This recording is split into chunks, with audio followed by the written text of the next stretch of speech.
Halo semuanya, kembali lagi di channel Kirosan Story.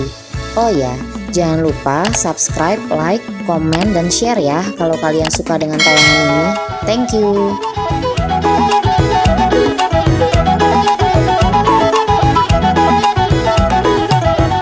Nah, video ini masih berisikan keseruan liburan kami sekeluarga. Dan kali ini kami berlibur ke Danau Toba, Sumatera Utara. Penasaran kan? Langsung aja yuk kita simak videonya. Mungkin kalian sudah tidak asing lagi dengan danau yang satu ini, Danau Toba.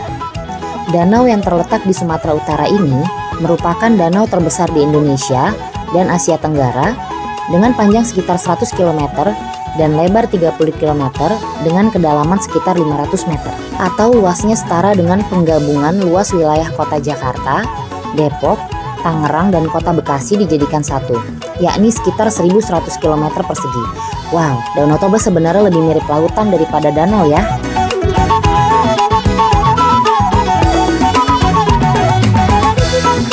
Selain itu, Danau Toba merupakan danau vulkanik atau danau yang terbentuk akibat letusan gunung berapi terbesar di dunia. Di tengah danau terdapat sebuah pulau yang luasnya hampir setara dengan luas negara Singapura, yakni Pulau Samosir.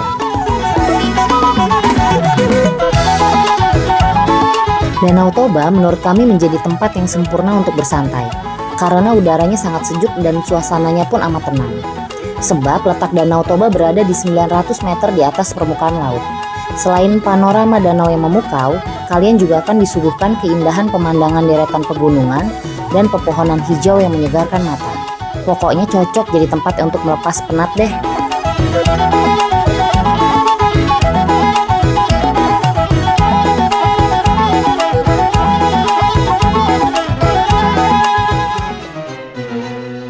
Kami pun tiba di Bandara Kuala Namu, Deli Serdang, dan melanjutkan perjalanan ke kota Medan.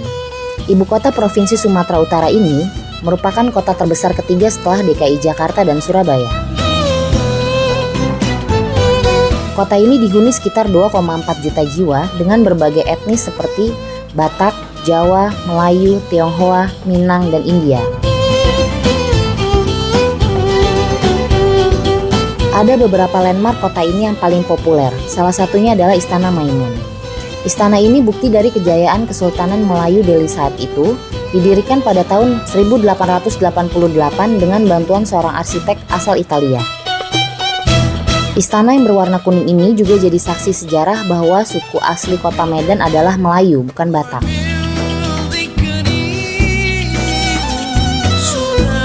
Tak jauh dari istana, terdapat sebuah masjid tempat Sultan beribadah yang diberi nama Masjid Raya Al-Mashun. Masjid ini didirikan tahun 1906 dan masih difungsikan sebagai tempat ibadah hingga sekarang.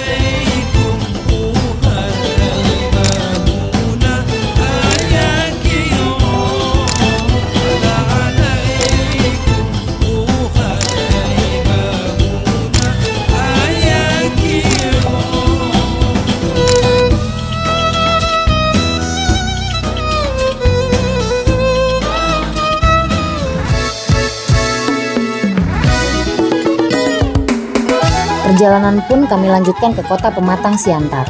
Jaraknya 128 km dari kota Medan dengan waktu tempuh sekitar 2 jam melalui tol. Pematang Siantar atau biasa juga disebut Siantar merupakan kota terbesar kedua di Sumatera Utara setelah kota Medan. Kota ini dihuni sekitar 241.000 jiwa dari berbagai etnis seperti Batak, Jawa, Tionghoa, dan India. Sebagai salah satu kota yang dikenal paling toleran di Indonesia, kota Siantar memiliki objek wisata religi yang menarik. Salah satunya patung Dewi Kuan Yin yang memiliki tinggi 22 meter dan berat 1.500 ton, menjadikan patung ini tertinggi di Asia Tenggara. Patung ini dibangun tahun 2002 dan selesai tahun 2005. Ada yang menarik di kota ini, becak motor atau biasa disebut bentor. Menggunakan motor tua merek BSA atau Birmingham Small Arms asal Inggris. Sebelum digunakan sebagai alat transportasi, motor ini merupakan peninggalan militer Belanda. Seiring berjalannya waktu, motor-motor ini pun dihidupkan kembali dan dijadikan sebagai becak motor di kota ini.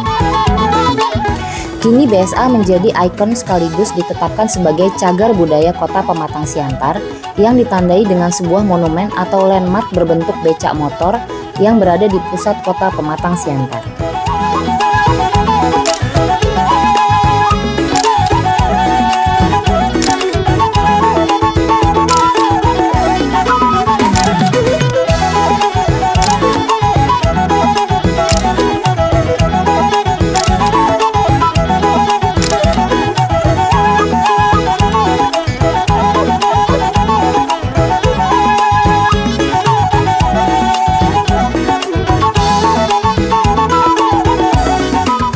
Nah, tibalah saatnya kami menikmati indahnya Danau Toba, salah satunya melalui kota ini, Kota Parapat, yang hanya berjarak sekitar 50 km dari Kota Pematang Siantar dengan waktu tempuh sekitar 1 jam. Kota wisata yang letaknya persis di tepi Danau Toba ini menjadi salah satu gerbang menuju Pulau Samosir dengan menggunakan kapal feri. Di kota ini banyak terdapat penginapan maupun hotel berbintang yang siap menerima wisatawan.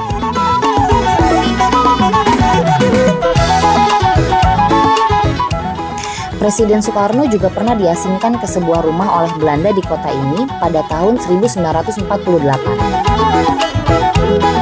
Rumah dengan ukuran 10 x 20 meter persegi ini dibangun oleh Belanda di atas lahan seluas 2 hektar pada tahun 1820 dengan arsitektur bergaya Eropa.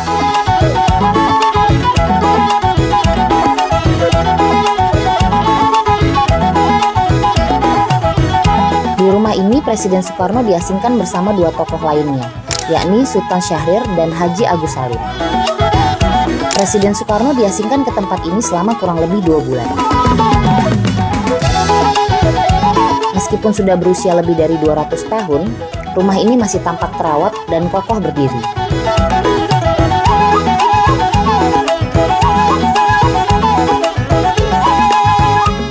Salah satu lokasi terbaik untuk bisa menikmati panorama pemandangan Danau Toba, kalian harus kunjungi kawasan ruang terbuka publik atau RTP, Pantai Bebas Parapat. Area ini diresmikan Presiden Joko Widodo Februari 2022 lalu. Di sini selain kalian bisa menikmati keindahan Danau Toba, juga terdapat area fasilitas olahraga, bermain, dan pertunjukan.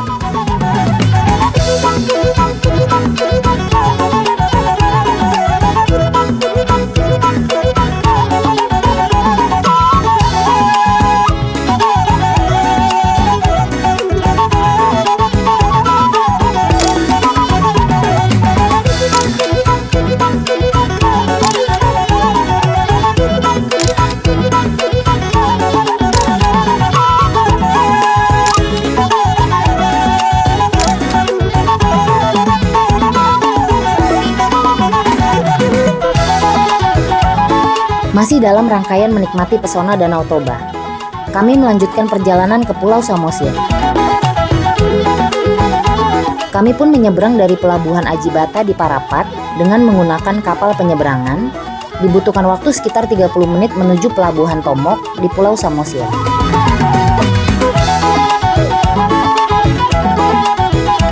Tak jauh dari pelabuhan atau sekitar 200 meter, terdapat komplek makam batu zaman Megalitikum, yang di dalamnya terdapat makam Raja Sidabutar. Makam raja pertama yang membawa marga Sidabutar tersebut sudah ada sejak abad ke-17 atau sudah berusia lebih dari 400 tahun. Makam tersebut merupakan makam yang terbuat dari batu utuh yang dipahat tanpa persambungan. Ini adalah makam Raja Sidabutar yang pertama. Beliau juga adalah orang yang pertama kali menginjakan kaki di Pulau Samosir. Selanjutnya, makam Raja Sidabutar kedua. Bentuknya paling besar dari semua makam yang ada. Dan yang ini makam Raja Sidabutar yang ketiga, sudah memeluk agama Kristen yang ditandai dengan tanda salib di makamnya. Di dalam komplek ini juga terdapat makam dari keturunan raja dan ajudannya. Bagi wisatawan yang datang ke komplek pemakaman ini, diwajibkan untuk memakai ulos atau selendang suku Batak.